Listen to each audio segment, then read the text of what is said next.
It's midweek already, and today our headlines are mount from Twitter trends, and we want to talk about why Weija is trending.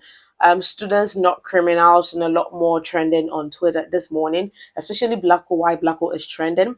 Now, good day to you all. If you just tuned in, you're watching today in retrospect with me, Shejackiesays, as we delve into Twitter issues today. Now, our first trend today has to do with why the Weija Dam is trending. Now, you and I are all here in Ghana, and we've seen anytime it rains, it's always a serious issue in Weija. I remember I posted a video right here on my channel. Apparently, I didn't even intend to post that video. I went to Weija, went around that area to meet someone up to fix a phone that was spoiled. So on my way back, I was traveling back to winneba, and guys, that was the very first time I had actually witnessed it and felt the whole thing for myself. We couldn't cross. I think that was like SCC junction or whatever. Guys, it was crazy. If you want to see that video, it pops up right here up on my channel. Go and check it out. I realized that they had to stop those coming to Accra. They had to stop using their routes and use the other route because they can't. It had been flooded.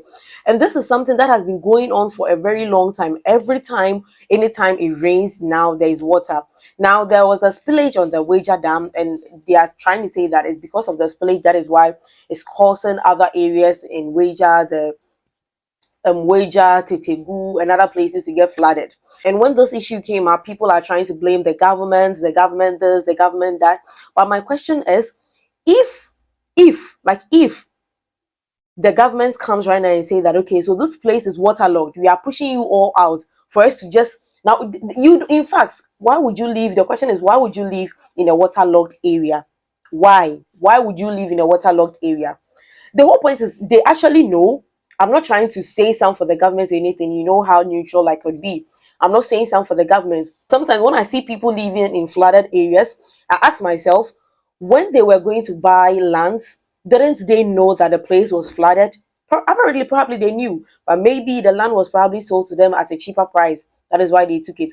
And over the years, they have seen how anytime there's spillage, anytime it rains, they've seen how the place gets flooded. And what is the government doing about it? And what are the people themselves doing about it? You get it? And not to blame anybody. The water company probably, when it comes to these kind of stuff, before there's a spillage, there's a form of communicate issue to people, those living in those kind of areas, as to for them to be away for a while for the spillage, because they don't know how, because they can't ascertain whether the spillage is going to be that huge or not. Now, just on Sunday evening, and these are images coming out from social, and it's getting worse and worse. The pressure is getting worse. You get it? That is what is happening at Weija. A lot of people have been displaced. About like 1,500 people. 1,000 people have lost their properties. 1,500 people, and it's still counting. It's not like the water is going to dry off now. The water is not going to dry off now, and it is something that happens in Weija. I don't even know if it's because of their drainage system. Anytime it rains, especially, I haven't been to other parts of Weija, but moving from when you get to that toll booth, moving through Weija, Botiano, and the rest, it's crazy. When it rains and you're in your car, sometimes you fear that your car will probably just subside because of the rain, the water comes with a force. Like, seriously, anytime I'm going to Accra, I'm just praying that there's no rain. I don't know how people are able to live in some part of Accra. Now let's head over to Twitter to see some tweets right on Twitter about this whole Weija flooding thing. Now, reading stories online, now scores of residents in the Gam municipality of the Greater Accra region have been displaced, with several others trapped in their homes as Ashalaga, Weija, Oblogo, and Tetegu areas flood. The residents have described it as a crisis situation, as many homes have nearly been submerged. Some have used canoes to avoid drowning. They describe the situation as a crisis. According to them, the flood is as a result of the overflow of the Weija Dam.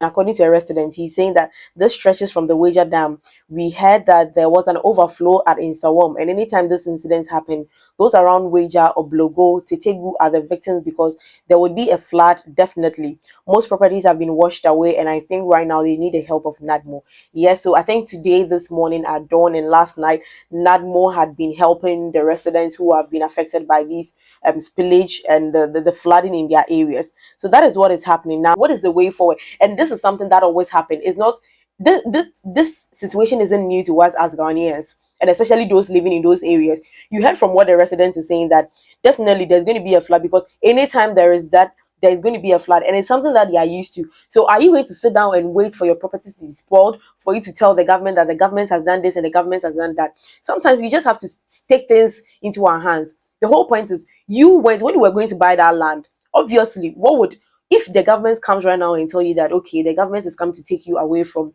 where you are living, what would you have? What would you do? You probably say that, and then the government this and the government that. You get it? That's the whole point. The fact is the fact. Sometimes let's speak to the fact.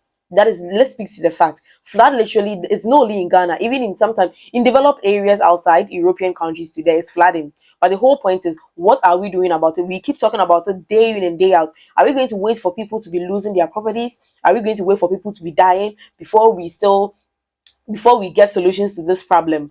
Displacement of, and all these people. Anyways, let's just continue with other things. Now, the MC for Weija Dam, Honorable Patrick Kumo, he's saying that my municipal is the most hit, and in collaboration with NADMO and the 48th Regiment, we are rescuing residents. Okay, so this was apparently yesterday. Now they are trying to say that the levels will probably come down a little bit today. That is what they are anticipating. But there is nature. This stuff's our nature. So let's see if it would. Now, Accra for about 3 decades, we have not experienced a spillage as immense as this. So anytime, are we waiting? That is my problem. Now, are we waiting for it to get immense? Because anytime there's a spillage, there is a flooding, probably not immense. Now, we've waited for the thing to get higher. That is where we are trying to say, and I know residents, because this morning I watched an interview on City, and residents are saying, what is the government doing about this? Every time there is this, what are you doing about it? That's the question. What are we doing about it? You know, Ghanaians, we feel that everything is the government, everything is Nanado, everything is this, everything is this, but it's our mentality. We just, sometimes we are very ignorant about things, very, very ignorant about things.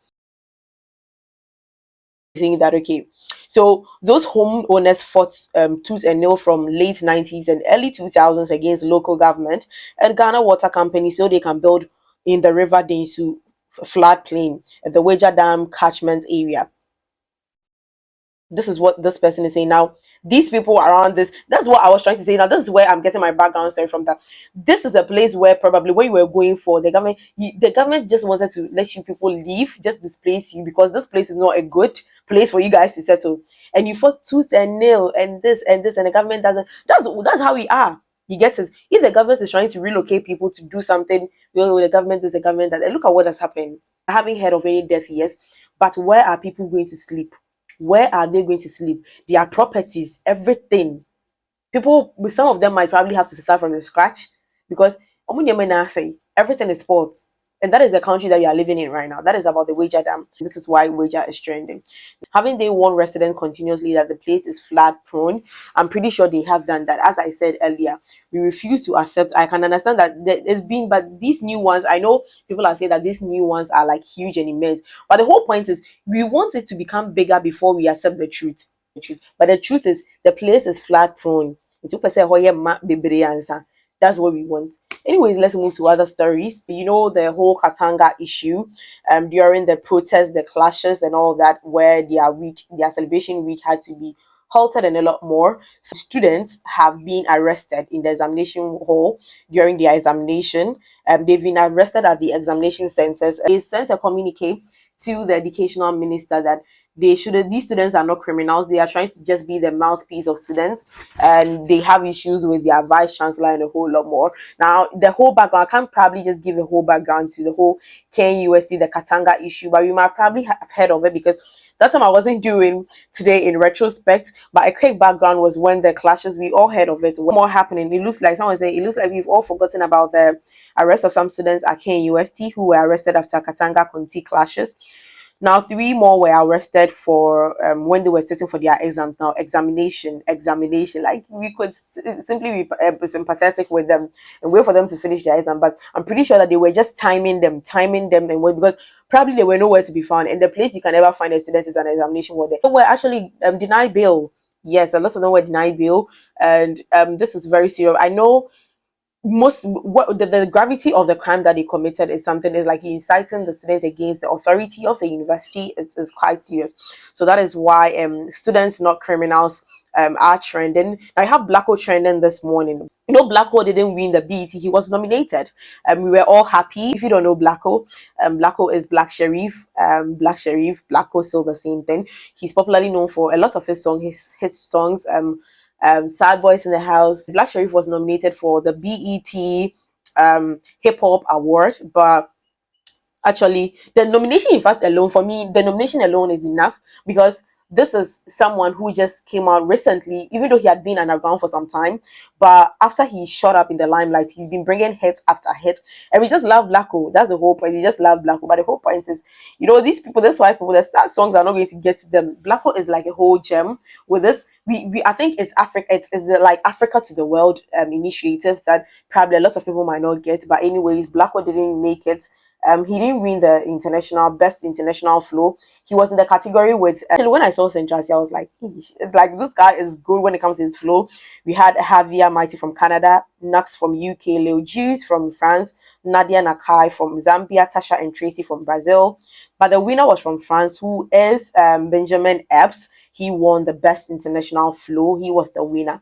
So that's why Blacko is trending. A lot of people are sympathizing with Blacko, giving him love out there. Some people, you know, people will always be haters. People, a lot of people, no matter what, people will always be haters. People we have on Twitter, people like Twilight.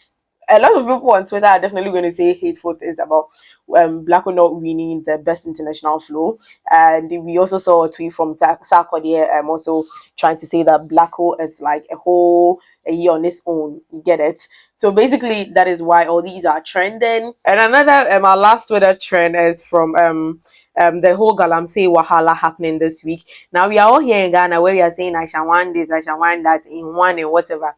Yes, in fact, well, those people are not Ghanaians. Obviously, they can't come to our country and be spoiling our water bodies. But we have our very own people who are campaigns when it comes to Galamsey. Yes, and our very own chairman Wontumi deny. Funny enough, I laughed when I saw that caption trending when he said that he's not into Galamsey or whatever. Now he himself came out that yes, actually okay. So his company doesn't have he has at least for at least 13 years to mine and whatever. There's this pictures that was trending on social media, especially on Twitter, where the water, the water, the river tunnel, the river Nkobra, the Bia River, the Amoya stream, and a lot, all these rivers, there were samples of these waters taken, and you can see how how deep that our water bodies has gone to. Like our sacra is really spoiled, and these are river tunnel. A river tunnel, it looks like river tunnel. They are done in brown color. Like you check, like it's my skin color brown. Now you know Wuntumi's mining site is called Akunta mining site. And I learned the place that Wuntumi's mining site is probably, it's just like 100 meters from the river tunnel to where his mining site is. So it directly goes into the river tunnel. And the whole point is our leaders have heard that all these people, Kate and the rest, all these all these politicians are all doing this mining stuff, and we are focusing our energies on Aisha. I know Aisha has done a lot, but we are focusing where our own people, we can't control them. Why won't people come into our country and do the West? Why won't they? Why would they come into our country and do the West? Now that is why Wontumi is also trending with all his Galamsey issues this week on Twitter. He's trying to say that he has paid 1 million to $1 million US to mine despite the Galamsey ban. Wontumi Rap's party executives in leaked audio. Now the audio was leaked, yes.